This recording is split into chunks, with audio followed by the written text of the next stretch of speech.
Georges Mautron, on a évoqué dans ce sujet quelques chiffres, certains donnés par les renseignements généraux, d'autres par d'autres sources, 367, 2000. Quelle est votre perception, vous, du phénomène en France, de ces femmes voilées intégralement?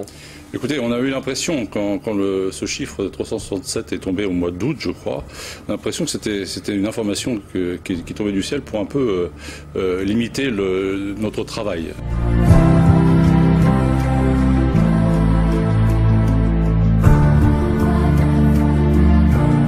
C'est-à-dire que ce chiffre de 2000 serait peut-être même sous-estimé, c'est ce que vous, vous entendez? J'ai du mal à donner un chiffre. Si je devais en donner un, si je n'avais pas eu ces informations-là auparavant, j'aurais donné autour de 5 à 10 000. Ah oui, donc là on est quand même dans une fourchette... Mais il faut dire aussi, j'entendais mes collègues tout à l'heure de l'ouest de la France dire que ce n'était pas un problème pour eux. Oui, c'est possible que ce ne soit pas un problème pour eux.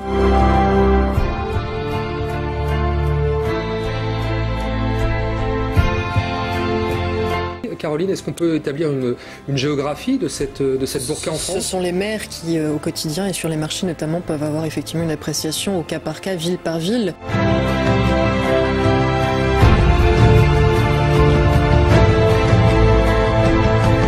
Ça, moi, je l'ai fait à titre personnel dans ma ville, mais pour l'instant, la mission va le faire dans quelques jours. Parce qu'on se dit que c'est quand même le cœur du débat, d'aller vers ces femmes-là, pour savoir si elles subissent ce voile ou si elles en font un étendard quelque part. On va le faire dans quelques jours, donc ça sera en cercle fermé, pour les raisons que vous pouvez comprendre.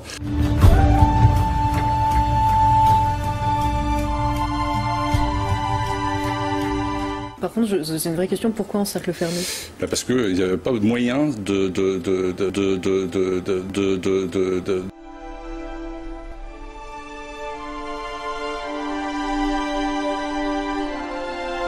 Parce qu'il n'y avait pas de moyen d'avoir des témoignages de femmes voilées qui viendraient devant l'émission. Mais elles vont venir dévoiler devant vous ou elles vont venir voiler? Elles vont venir dévoiler devant nous. Ah, d'accord. Elles vont venir dévoiler devant nous, oui, tout à fait. Hein.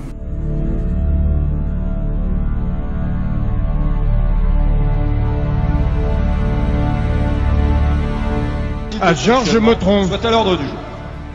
Aujourd'hui, élu d'Argenteuil, j'ai pu personnellement constater l'augmentation du port de la burqa ou du niqab chez les femmes de ma circonscription.